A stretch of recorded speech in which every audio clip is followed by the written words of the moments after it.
श्री धन्वन्तरये नमः। ॐ श्री धन्वन्तरये नमः।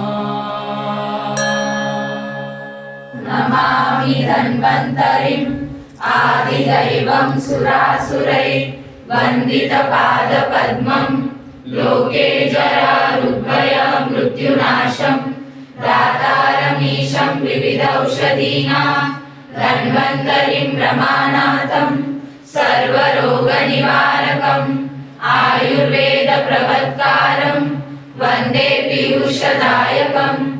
सर्वे जना सुखिनो भवन्तु, सर्वे सन्तु निरामया, सर्वे भद्राणि पश्यन्तु, मा कश्चित् दुःखभाग् भवेत्। ॐ शान्ति शान्ति शान्तिः।